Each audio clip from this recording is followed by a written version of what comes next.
Bolwood presents Sorry, Not Sorry, written by Mensah Williams and read by Jane Ajir. We can't escape the past. We can only make peace with it. Prologue. 3 years earlier. Delilah tramped through the thick grass in the cemetery, her cheeks wet with tears. The sticky heat and scorching midday sun added to her misery as she struggled to keep a grip on the wilting bouquet in one hand and the voluminous skirt of her wedding dress in the other. She blinked hard, clearing her blurred vision just in time to clumsily sidestep a clump of vicious-looking stinging nettles, wincing as the straps of the ivory bridal shoes dug into her feet. She raised the layers of tulle clear of the stalks of yellow dandelions scattered across the field and tripped when the unfamiliar heels caught in a tangle of weeds, only just managing to keep her balance. Gulping down the tearing sobs ripping at her chest, forcing her breath to emerge in ragged, shallow bursts, she limped over to the relative safety of a gravel path running outside the cemetery chapel. Sweat ran down her back, and her arm ached from the weight of the heavy skirt, but still, she ploughed on. Head down and eyes trained to the ground, her long, freshly plaited braids falling into her face. When she passed the chapel, she skirted a path round a roped-off section of old, neglected graves marked by headstones sunken crookedly into the ground, their worn inscriptions obscured by dried moss and winding ivy. Hang in there, Del. She knew it was only her imagination, but her mother's voice sounded so reassuringly clear that it was hard to believe she hadn't heard it in, 15 years and 8 months? Almost there. She staggered towards a clump of trees on the far side of the cemetery, hobbling past a weathered stone statue of a cherub with a missing arm, before finally stumbling to a halt in front of a grave sheltered by a towering oak tree. Calm down, Del. You're okay now. I'm here. Her mother's soothing voice seemed to do the trick. Delilah clasped the drooping bouquet to her chest and released her grip on the dress, slumping to the ground and letting the voluminous skirt puff up into a soft cloud around her. Her gaze fell onto a brass vase holding a display of white roses, their long stems partially obscuring the white marble headstone. She and her sister had made it a tradition to bring Mum flowers so she could celebrate the big events in their lives and, judging from the perfect floral arrangement, the super-efficient Salome had got there first. Well, you were too quick this time, Sal. Delilah ripped away the crumpled cellophane and laid her bouquet next to the roses, starting to cry again when the flowers flopped listlessly onto the marble. They wouldn't survive in the punishing heat, but she hadn't noticed she was still holding the freshly delivered bouquet until after she'd raced out of her sister's house. Breaking up with her fiancé in a blind panic a day before their wedding and bolting from her sister's house without stopping to change out of her wedding outfit hadn't been the plan when she'd woken up this morning. The plan was that she and Noah would bring her bouquet here tomorrow after... Delilah's heart clenched with a pain so intense she couldn't finish the thought. Never mind the flowers, Del. What's going on? This time, her mother's voice sounded grim rather than soothing. Hi, Mum. Delilah's voice emerged as little more than a whisper, and she cleared her throat. Her eyes were puffy, and her head hurt from crying. But when she tried to take a breath, it felt like someone had reached into her chest and tied her lungs into a painful knot. Get on with it, Del. Confession time. I know I've let you down, Mum, but I can't go through with it. I just can't. You'd be furious with me if you were here. Sal probably thinks I've lost the plot. She broke off in despair, remembering how she'd abruptly ended her call with Noah before pushing past an open-mouthed Salome without a word. As the enormity of her actions hit her afresh, hot tears flooded Delilah's eyes. "Mum, this time I've really messed up." She caught herself just in time. Swearing was a no-no as far as Mum was concerned. Delilah swiped her wet cheeks with the back of her hand and sniffed hard, plucking at the grass with trembling fingers while silently berating herself. Maybe if Salome hadn't insisted on a final try-on of the dress before the big day tomorrow, she wouldn't have panicked and called the whole thing off. Maybe if Noah hadn't picked that exact moment to ring her, maybe if Noah hadn't said... Delilah raked her fingers through her hair, clutching the braids tightly as if that would stop the unruly thoughts tumbling around her mind. "He's perfect, Mum. You'd have loved him," she said in a low voice, feeling a fresh tear trickle down her cheek. Her words hung in the stillness of the deserted cemetery, a murmur in a silence broken only by the sound of birds chirping in the branches overhead. "But if he's perfect, Del, why did you run?" Relieved that her mother now sounded concerned rather than angry, Delilah closed her eyes and sighed.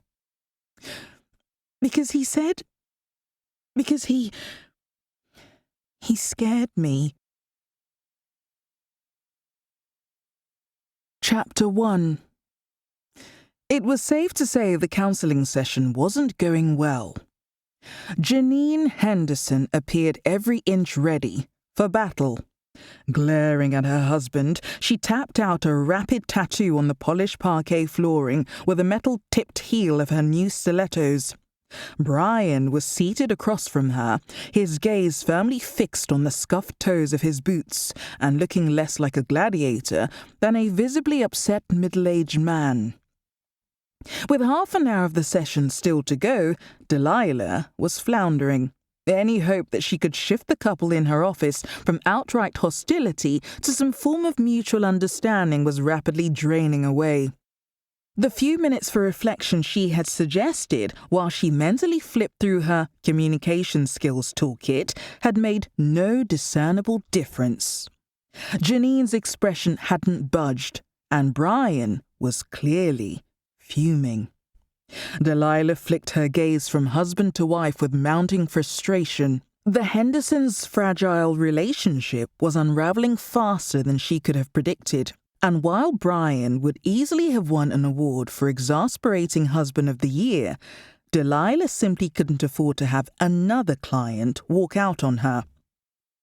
She had slogged her way through a grueling 2-year course to make it as a trainee relationship counsellor, and since starting the all-important final year of practical training and supervised practice with a roster of clients, 2 of her couples had requested a change of counsellor, while another 3 had quietly quit the program.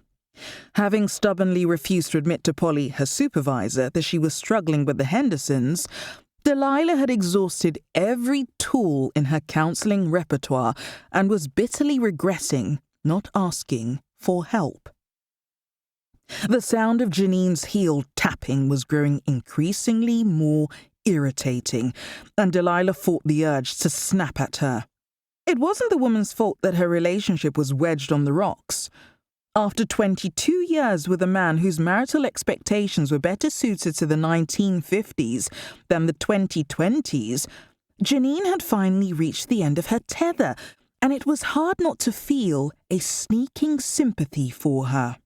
If Delilah had been forced to live with Brian's long list of requirements, not least expecting his dinner to be on the table at 6:30 sharp with no exceptions, she would be doing a lot worse than boring a hole in the flooring.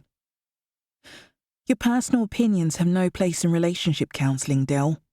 Polly's frequent admonition popped into Delilah's head, and she refocused her attention on the couple. After her recent run of bad luck with clients, it was time to calm the troubled waters. Now, Brian, refusing to compromise doesn't sound like a very helpful way of thinking, Delilah said gently. What other way do you think you could show Janine you understand her perspective? But I don't understand, do I?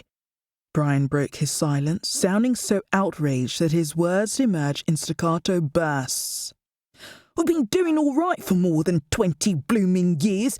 Now she's gone and got all these ideas from God knows where. Does she just expect me to roll over and accept it? How's that fair? How's that fair? Had already come up several times in the session, and Delilah tried not to roll her eyes.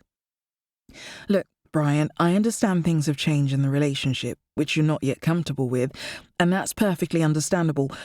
But at the end of the day, you are both here because you want to make your marriage work. For both of you. Okay, let's move on. She softened her voice, trying not to sound impatient. I want you to try a different exercise. Think about 3 things you love most about Janine. Go on. Dig deep. The muscles in Brian's jaw moved, but no words emerged. The heel tapping paused, but as the silence lengthened, Janine's cheeks reddened with anger.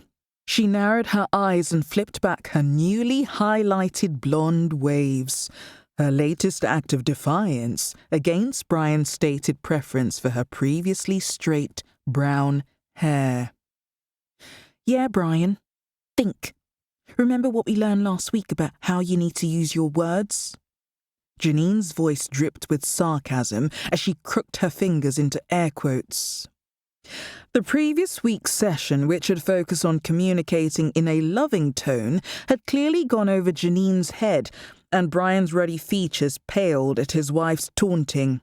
Trying to control the damage, Delilah hastily intervened.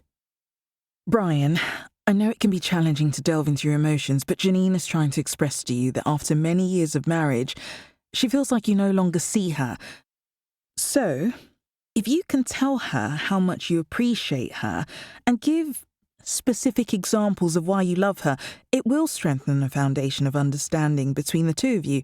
I believe what Janine is trying to communicate here is that when you sound, careful, no opinions, inflexible in your requests, it makes her feel...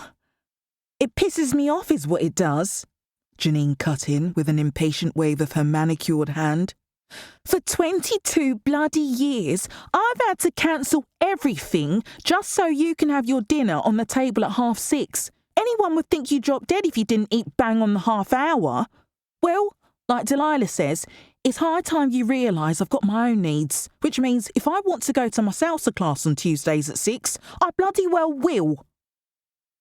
Brian's mouth worked silently while his complexion went from pallid to puce, and Delilah bit her lip in dismay. Janine clearly didn't do nuance and was wielding Delilah's carefully crafted words encouraging the couple to establish mutually respectful boundaries like a sledgehammer and making an already tricky situation worse. Taking advantage of Brian's temporary inability to use his words, Delilah jumped in. Janine, that's not what I said. Look, Brian, I think what's important here is that you acknowledge Janine's needs and let her know you're sorry for what could be seen as, well, being a bit domineering. Only thing I'm bloody sorry about is wasting my bloody time coming here. Brian's fleshly chin quivered with a fury as he finally found his voice. Come on, Jill, we're going, he bellowed. Janine's eyes bulged in shock as Brian jumped up and pulled her out of her chair. Before she could protest, he bundled her out of the office and slammed the door behind him. Chapter 2. Delilah stood frozen in the middle of her office, staring in shock at the closed door. The silence in the room following Brian's furious departure and forceful door slam was so electric she could feel the hair rising on her arms. Moments later, the door opened a few inches and a head poked through the gap. Del, are you all right? Delilah's expression seemed answer enough because the door opened wider and a brown-skinned woman wearing black jeans and a purple jumper with a matching head wrap slipped into the room and quietly closed the door behind her. What the hell happened? I was next door typing up my session notes and it sounded like World War III had broken out in here. Delilah drew in a shaky breath and shook her head in bewilderment. It was the Hendersons trying to score points off each other again. She kept pushing his buttons, but this time he completely lost it. I can't believe what he just did, Armonique. I heard him through the wall. It's just as well I didn't have any clients with me because... She broke off and pursed her lips. You okay, hun? She asked softly. No, I'm not. I've tried everything with those two, but it's like talking to a brick wall. He's a domestic tyrant, and she's got the communication skills of a raging bull. So, not exactly a dream pairing then, Armonique said with a rueful smile, leaning her back against the door. Well, it makes sense. They wouldn't be here for couples counselling they were love's young dream now, would they? He sounded furious, though. Have you talked to Polly about them or brought this up in supervision? Not exactly, Delilah muttered. She ducked her head and her braids swung forward, hiding her face. She had grown close to Armonique since they started their training together, but Delilah had never admitted her terror of sounding incompetent in a group setting or shared how uneasy it felt for her to admit to difficulties within an open forum. Del, it's no secret that you loathe supervision, Armonique said pointedly. But the whole point of it is to share challenges we're having with clients. And let's face it, you've had more than your share of bad luck with some of yours lately. If you haven't given Polly a heads up on this couple and she finds out what's just happened... She broke off at the sound of a peremptory knock, quickly stepping aside as the door opened and a slightly built woman wearing a poppy-pattern knit dress came into the room. Hi, Polly, said Delilah with a weak smile, not altogether surprised to see her manager. Everyone on the floor had probably heard Brian's stormy exit. Armonique pulled a face, mouthing a silent, "Good luck," to Delilah, before slipping out of the room and closing the door behind her. Polly stood inside the room with her arms folded, her usual cheery smile nowhere in evidence. So, what happened this time? She asked bluntly. Delilah inhaled sharply, stung by the implication behind Polly's words. It wasn't as if clients slammed their way out of her office every day. It wasn't my fault, Polly. You know how tricky the Hendersons have been to work with. Do I? Well, okay, Delilah hedged. I suppose I could have been a bit more specific about their situation. You think? Delilah shrugged off the sarcasm. I didn't want to make a big deal about it to you because I thought I could handle the situation. But honestly, those two are a proper nightmare. I don't blame Janine because it's obvious he's impossible, but she knows which buttons to press to wind him up. I was trying to keep things calm, but she kept taunting him, and in the end it set him right off. It was awful, Polly. He literally dragged her out of here. Take me through what happened, please. Step by step. It took a lot to ruffle Polly's feathers, and seeing her supervisor looking so grim set Delilah's alarm bells ringing. Relationship counselling was her dream job, but some recent client sessions had ended with couples engaging in shouting matches or walking out mid-session, and she was growing increasingly anxious that despite all her hard work, the dream could be slipping through her fingers. Polly had been patient and encouraging, but this was the third incident with a disgruntled client in as many weeks, and even Polly's tolerance had its limits. Well? Unnerved by the uncompromising tone, Delilah squashed her rising panic and quietly related the events of the session, while Polly sank into an armchair and listened without interruption. So, if I'm understanding you correctly, you describe Mr. Henderson as domineering? Polly asked evenly. Delilah's nerves were beginning to jangle, and she sat down in Brian's recently vacated chair. I wasn't making a personal judgment. I was trying to get him to understand how she sees him. I get that, but from your own description, Mrs. Henderson sounds like a woman who can speak for herself. You do know your job is to facilitate their communication and not put words in their mouths, don't you? Delilah opened her mouth and then shut it again. Listen, consider, acknowledge, speak. Isn't that what she told her clients to do during difficult conversations? She drew in a calming breath and suppressed the urge to defend herself. With only 8 months of practical training left to earn her diploma and qualify as a counsellor, she had to make it to the finish line. Polly clearly hadn't fully grasped what had happened during the session or appreciated that there was only so much Delilah could have done with two people bent on pushing their own agendas and refusing to communicate like adults. She tried again. Polly, I hear you, and I can understand why you might think it was down to me, but the truth is, Brian, Mr. Henderson, has resisted counselling from the get-go. He only agreed to come with her because Janine threatened to leave him if he didn't. I know he says he loves his wife, but he acts like it's either his way or the highway. How do you know that? Baffled, Delilah stared at her supervisor. Because that's what Janine says, and... She broke off as Polly shook her head, looking exasperated.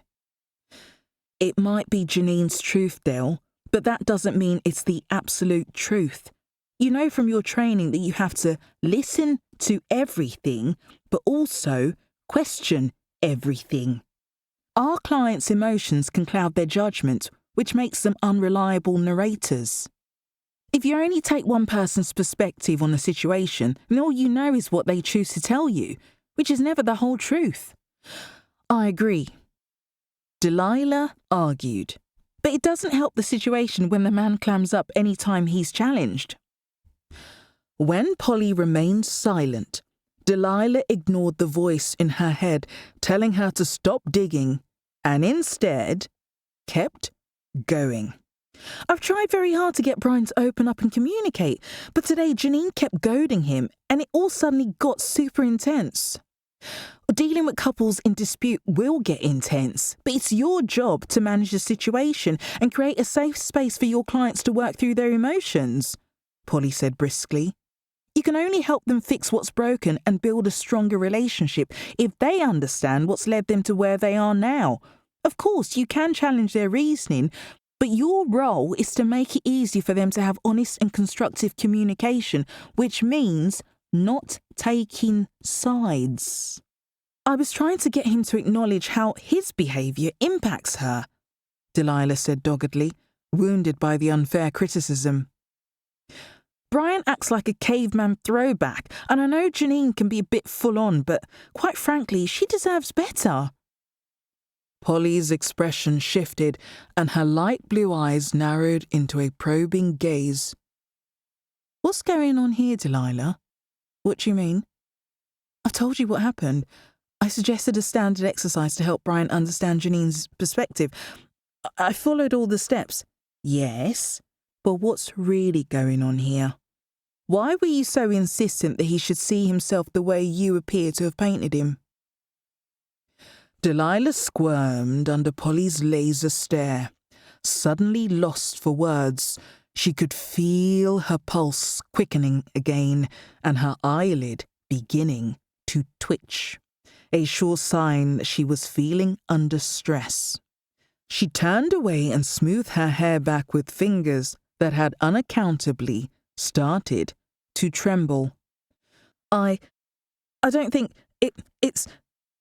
She stopped stammering and closed her eyes for a moment, shaking her head as if it would throw her scattered thoughts into a coherent sentence.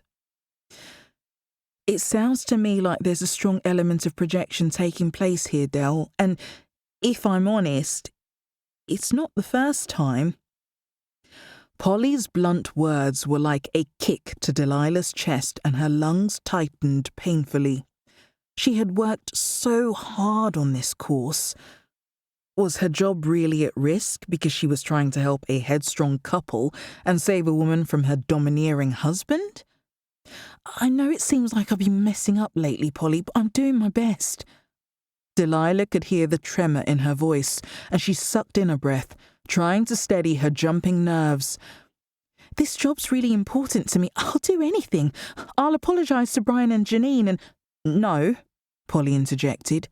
I'll speak to Mr. and Mrs. Henderson and explain you overstepped, and that what happened today was an unfortunate misunderstanding.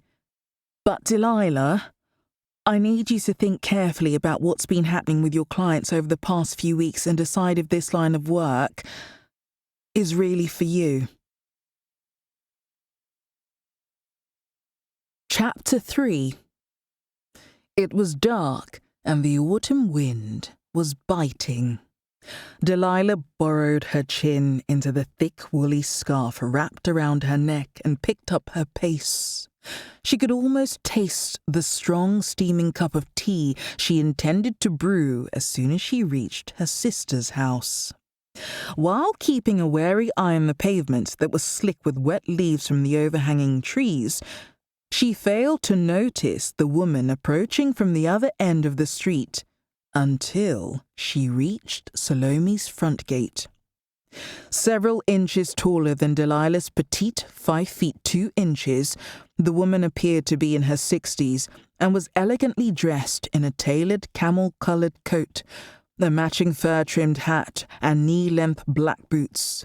Caught unawares, Delilah could only stare at her in silence, painfully aware of her own scuffed leather jacket and striped football scarf. "Hi, Mrs. West," Delilah said eventually, the steam from her warm breath curling up into the chilly evening air. The woman returned the tentative greeting with a hostile glare, drawing in her breath sharply and flaring her nostrils as if outraged at being spoken to. Without saying a word, Mrs. West opened the gate to the adjoining front garden and closed it firmly behind her, marching up the path and into the house next door, without looking back. Delilah pushed her way into Salome's house, almost knocking over the man holding the door open. "Whoa, slow down, Del." He peered into the darkness for a few moments and then shut the door before turning to Delilah, who was unwinding her scarf and trying to catch her breath after running up the garden path. "What's wrong? Were you being chased by a fox?" There was a hint of humour beneath the concern. Shaken by the encounter with Mrs. West, Delilah kicked off her trainers and scowled at him. "Less of the sarcasm, if you don't mind. There really was a fox following me last week. No, I just ran into that witch next door. I said hello, because at least some of us have manners, and she looked at me like I was something she'd stepped in and then totally ignored me. Again. You'd think I'd be used to it by now, but anyway. Where's Sal?" "Hello to you too. It's lovely to see you, and yes, I'm fine." "Sorry, Farhan," Delilah mumbled sheepishly. Her brother-in-law was the most chilled man on the planet, but that was still no excuse for rudeness. Farhan smiled and nodded in the direction of the stairs. "She's upstairs changing Arian if you want to give her a hand." No thanks," Delilah grimaced, shrugging off her jacket. "You know, dealing with dirty nappies is not my thing. What I do want, though, is a huge mug of tea." She hooked her jacket onto the coat rack and stamped her feet to get some warmth back into her frozen toes. "It's seriously nippy out there, and I'm parched." Farhan shrugged. "Well, you know where the kitchen is. I'm in the study if anyone needs me. I've got to finish a report and send it out to my team before I can call it a day." "You're not still working, are you? It's Friday night." Farhan had been working from home for almost 3 years and seemed to spend twice as much time on call as when he had gone into the office. But Salome was happy to sacrifice her treasured dining room for her husband to use as an office in exchange for having him on hand to help with their 2 young children. "No choice, I'm afraid," he said. "We've just started a new project and I've got to get a bunch of information to the folks in Mumbai before they start work on Monday morning. I'll see you in a bit." Farhan disappeared into his office off the hall, and Delilah stood at the bottom of the staircase and shouted, "Sal, I'm here." "I'll be down in a minute," came the reply. Rubbing her chilled hands together, Delilah pulled up her thick socks and made her way to the kitchen. As soon as she turned on the light, she relaxed into the comforting warmth of her favorite room in the house. It was spacious with high ceilings and spotlessly clean appliances, and the crayon drawings, blue tacked onto the walls, were an indication that Salome's obsession for neatness was superseded only by her obsession with her children. Delilah padded over the slate-tiled floor to the sink to fill the kettle, and while she waited for the water to boil, she went to sit at the large pine dining table. Her mind returned to the disturbing conversation she'd had with Polly earlier that afternoon with the persistence of a tongue probing a sore tooth. The implied threat to her job had unnerved her enough to rush straight over to her sisters for reassurance.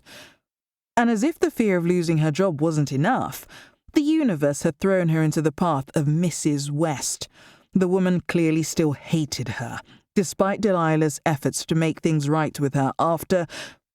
The click of the kettle roused her from her brooding, and she went to the cupboard, standing on tiptoe, to retrieve her favourite mug and the large box of PG Tips Salome bought in especially for her. She had just taken her first sip of hot tea when the door bounced open, and a little girl wearing a pair of Paddington Bear pajamas and holding a teddy bear skipped into the kitchen. "Auntie Dell! Auntie Dell!" she screeched, her silky dark curls bouncing around a chubby, pink-cheeked face as she rushed to Delilah. "Maya!" Delilah quickly put down her mug, splashing tea onto the spotless counter in the process, and opened her arms to scoop up the child, hugging her tightly and inhaling her sweet, just-bathed scent until the child wriggled away. "Now tell me the truth, Maya Moo. Have you grown taller since I saw you 4 days ago?" Delilah crouched down until she was at eye level with the child and scrutinized her with a mock-serious expression. "No, Auntie Dell, I'm still small," Maya replied, her giggle revealing a missing front tooth. Then her smile disappeared and she waved her teddy bear in Delilah's face. "Look, Arin chewed off Bertie's ear. Mummy stopped him from swallowing it and she's going to sew it back on when it's dry again." "Oh no, poor Bertie. That was naughty of Arin. Did you tell him we don't eat bears? And we certainly don't eat Bertie." Maya's expression darkened. "I told him he will be in big trouble if he does it again." Her niece's temper was such that Delilah didn't fancy Arin's chances if he crossed his sister. But before she could comment, a dark-skinned woman in jeans and a knitted top walked into the kitchen carrying a toddler with the same chubby cheeks and silky curls as Maya. "Hi, Sal." Delilah's face lit up at the sight of her sister. "Hi, hon, how's it going?" Salome greeted her with a weary smile. "Let me put this little man in his chair and give you a proper hug." In contrast to Delilah's curvy build, Salome was tall and lean. Although she had the same high cheekbones and thickly lashed brown eyes. She slipped the baby into the high chair at the table and strapped him in with practiced ease before opening her arms to Delilah and crushing her into a hug. Me too, Maya squealed, running over to grab them both by the legs. "Salome, you are literally smothering me," Delilah protested, her voice muffled by the thick wool of her sister's jumper. Laughing, Salome released her and walked over to the cupboard, taking out a box of herbal tea. As she reached for the kettle, her eyes lasered onto the tea Delilah had spilt on the counter. "Honestly, Del, you're so messy," she tutted, immediately tearing off a strip of kitchen paper to wipe up the liquid. Delilah rolled her eyes with exasperation. "And you are such a neat freak, Sal. It's literally a drop of tea." Salome tossed the used tissue in the bin and reached for the kettle, giving it a gentle shake. Is there enough water for another cup? Yes, and it just boiled a minute ago. Delilah walked over to the high chair and kissed the baby's cheek, ruffling his soft curls gently. Hi, Aaron, she cooed sweetly. Unmoved, Aaron pursed his lips and stared back through huge, unblinking brown eyes before sticking his thumb in his mouth.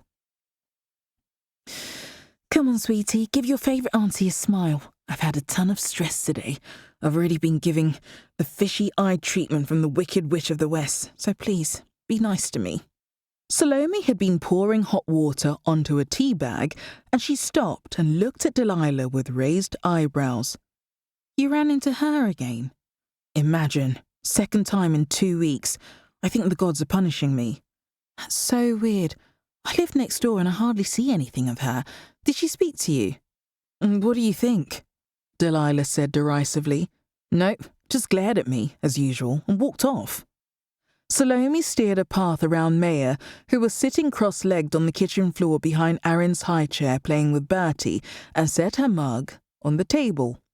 Pulling out a chair, she sat down while Delilah retrieved her cup of tea from the kitchen counter and came to sit across the table from her sister.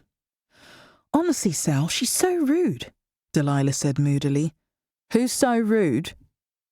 Farhan walked into the kitchen and strolled over to the fridge, taking out a small bottle of water. He twisted off the cap and took a long sip before repeating his question with eyes bright with curiosity. Your next-door neighbour, Delilah muttered. I don't know what the hell... Oops. She caught herself and glanced guiltily towards Maya, who could be relied upon to repeat anything she heard. I don't know what I need to do for her to stop treating me like I'm some kind of serial killer. Farhan scoffed, and Salome shot him a warning look. Never mind about Mrs. Westell. You sounded really upset when you called earlier. What's going on? Is there a problem at work? Farhan was mid-swallow and promptly choked on his water, earning a glare from Delilah. What is so funny? She demanded. You. Farhan gestured towards her with a bottle. I should have been smart enough to put a bet on how long it would take you to jack in this job, although, to be fair, it lasted a lot longer this time round. Delilah gripped her mug and fumed in silence. She knew Farhan was only teasing, but in her current frame of mind, his words were as welcome as ice-cold water on a sensitive tooth. Take no notice, hun. He's just trying to wind you up, Salome intervened. Sweetheart, can you take the kids into the living room for a bit so Del and I can chat without interruption? She added pointedly. Farhan grinned. Come on, Del, lighten up. We've always had a laugh about your career. Or should I say, careers? Farhan, Salome warned. Farhan ignored his wife's attempt to silence him. Let's see, you're now on, what, your 5th career change? 4th, Delilah replied through gritted teeth. You know full well I was only waitressing until I worked out what I wanted to do. The 2 years is a bit of a stretch for a temp job, but whatever. Okay, then there was that stint in the call centre, then the traffic warden job, and after that, remind me, what came next? I was guide at the Cultural Archive Centre. Have you finished, or is there any other part of my life you'd like to dissect while you're at it? Hey, I'm not judging you. It's all good, Del. We know you don't do commitment, but we love you anyway. Delilah's grip tightened on the mug, and her knuckles turned white from the strain of not hurling the contents at her brother-in-law. She had happily joked about her serial career moves in the past, but things were different now. She loved her job, and just the idea of being fired made her feel physically sick. Okay, you two, that's enough. Salome frowned and glanced meaningfully in Maya's direction. Young ears are listening. As if sensing he might have upset her, Farhan flashed Delilah an apologetic smile before going to release Aaron from the high chair. Come on, my son. I think the ladies want some alone time. Maya, grab a couple of the juice boxes from the cupboard and let's leave Mummy and Auntie Del to chat. As soon as the door shut behind her husband and children, Salome reached across the table to touch her sister's hand. "What's wrong, Del? You know you can tell me anything. Is there a problem at work?" With Farhan having just painted her as an unserious job hopper, there was no way she could admit to Salome she was at risk of being fired. Instead, she swallowed the words she really wanted to say and the reassurance she desperately needed and forced a smile. No, it's nothing. Work's been incredibly busy and I haven't been sleeping well. I suppose it just feels like a lot sometimes." Salome nodded sympathetically. "I get it, hon. But Del, you would tell me if there was something wrong, wouldn't you? You know I'm always here for you." "I know, Mama," Delilah said, pulling her hand away, ready to change the subject. "Which reminds me, I haven't been to the cemetery for a couple of weeks. Have you?" "No, I meant to go yesterday, but Farhan was called into the office for an urgent meeting, and there was no way I was taking the kids on my own. I'm still cringing after the last time when Maya pulled the flowers out from the grave next to Mum's. Besides, the weather's been crappy over the past few days, and the ground gets so muddy this time of year." She broke off and examined her sister. "Del, are you sure you're okay? If you're feeling, well, you know, anxious or upset, you don't have to deal with it alone." And Delilah cut her off with a dismissive wave of her hand. "I'm a counsellor, Sal. If I need help, and I don't, then, trust me, I know where to get it." "We all need help sometimes," Salome said quietly. "If I didn't have my sessions with Alison every fortnight, I don't know how I'd cope. It wouldn't hurt if you at least tried." Delilah groaned loudly and dropped her head onto the table. When she raised it again, she looked at her sister straight in the eyes. "Please, Sal, can we talk about something else?" Salome opened her mouth and then shut it without a word. For a few moments she sipped her tea, and the silence was broken only by the low hum of the fridge and the muted sound of Maya's shrieks coming through the kitchen door from the living room. Salome finished her tea and dropped the mug onto the table with a thump. "Okay, fine. Let's talk about something else. You said you bumped into Mrs. West on the way here again. What happened?" It wasn't the change of topic Delilah had been hoping for, but anything was better than Sal trying to coax her back into therapy. "I don't know what the woman wants from me," Delilah said with a resigned sigh. Her mind went back to the brief encounter outside and, remembering the look of scorn laced with contempt on the other woman's face, Delilah pounded her fist on the table in frustration. "I've apologized to her God knows how many times, and she still won't give me the time of day. I know she's nice to Maya and acknowledges you and Farhan, but she's always evil to me. I honestly don't know how you can stand to live next door to her. She's unbearable." Salome pushed her chair back from the table and reached over to pick up Delilah's empty mug. Standing up, she studied her sister pensively. "Look, I know the two of you have your issues, but she's really not that bad." "Hang on, whose side are you on here?" Delilah looked up in disbelief. "You know I always have your back, hon," Salome said calmly. "But to be fair to the woman, you did leave her son at the altar." Chapter 4. 4 years earlier. Delilah stared at the blue recycling bin, wondering how to get it open without dropping the armful of packing boxes she had just crushed. "Hey, do you need a hand with that?" The voice came from behind her, and she turned, craning her neck to see around the precariously balanced pile of cardboard. It took one look at the man with chocolate-brown skin and full, sensuous lips standing on the pavement for Delilah's mouth to fall open and her heart to wobble. He walked up the garden path towards her without waiting for an answer, which was just as well since she suddenly found herself struggling to find the most basic of words. A moment later, he was standing close enough for her to see the dark flecks in his light brown eyes and a faint stubble along his sculpted jawline. His sudden proximity set her heart racing, and the faint lemon scent of his cologne wafted into the small space between them. She could feel her face burning and couldn't prevent the tiny gasp that escaped her when he leaned in closer to flip open the dustbin lid. Thanks, she mumbled, mortified by her body's response to the attractive stranger. She quickly crammed the torn cartons into the wheelie bin, dropping a few pieces of cardboard in her haste. He dropped down to pick up the bits just as she crouched to retrieve them, and their eyes locked. Mesmerized, she couldn't look away, and for a moment, neither of them moved. Then Delilah blinked and stood up abruptly, trying to catch the breath hovering somewhere around her chest. He slowly straightened, and without the cardboard barrier between them, she had a clear view of a lean, muscular body in jeans and a t-shirt. "Hello again. I'm Noah West." He towered over her petite frame, forcing her to look up at him. "Delilah, Braithwaite."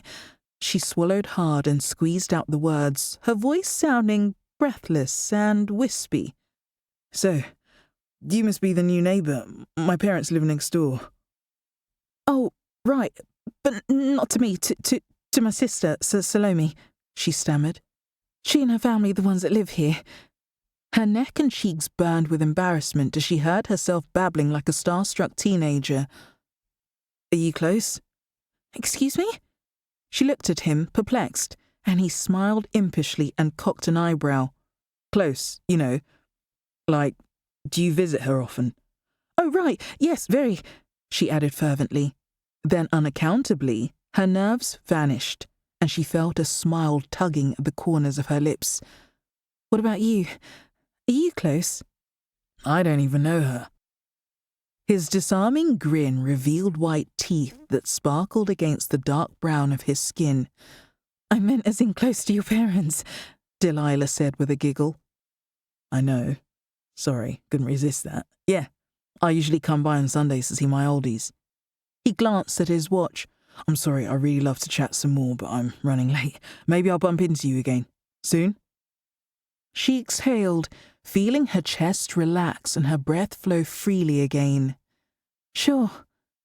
She tossed the bits of cardboard she was still clutching into the bin and closed the lid before turning to watch him stride down the road, not caring if he turned around and caught her. "Isn't that right, Delilah?" The sudden silence in the room catapulted Delilah back into the present to find two sets of eyes staring at her. She flushed, embarrassed at the irony of not paying attention while leading a session on mindful communication.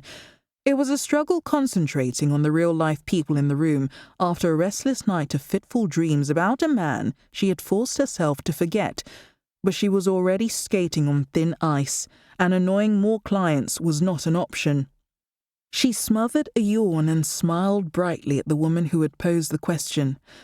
"Well, I suppose that depends, Sammy," she said cautiously, trying to remember what they'd been talking about before her mind had wandered off. Sammy, a freckled redhead in her 30s, had clearly been expecting more productive feedback, and she frowned and tucked her hair behind her ears, turning to the ruggedly built man sprawled in the armchair opposite. His muscular legs were outstretched, and he looked visibly bored. "I don't understand why you've been so moody, Ross," she said plaintively. "We agreed in the last session that we'd do the questionnaire and share our results today, didn't we, Delilah? Look." Sammy waved a purple notebook in the air. "I wrote all mine down off the computer." She glanced at Delilah, who gave her an encouraging nod, and then continued. "My results show that my dominant love language is words of affirmation." She paused and looked across at Ross, who responded with a careless shrug. "That means it's really important for me to hear you say nice things about me.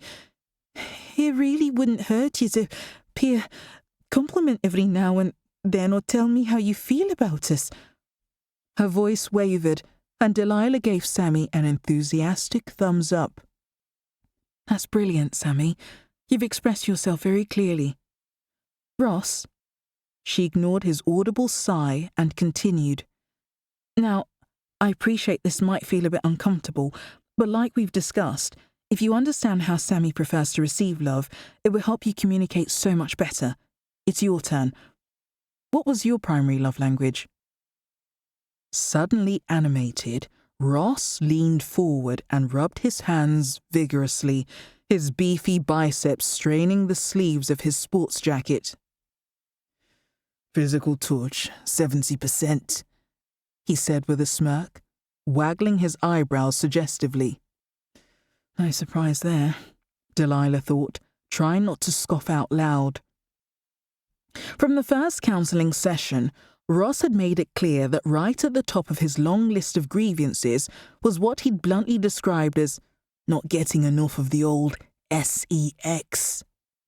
His refusal to acknowledge any responsibility for his relationship crisis had led Delilah to set the couple the love languages exercise, which she hoped would help Ross better articulate his needs and, with any luck, provoke him to reflect on how to meet Sammy's. Is that all you cared about? Sammy asked reproachfully. Well, what's better than sex, eh? Ross said, chuckling. When Sammy refused to look at him, his smile turned into a frown. For God's sake, lighten up, will you? I was only joking. Yeah, well, I don't think it's funny. Sammy's eyes moistened. When you go on about sex all the time, it makes me feel devalued.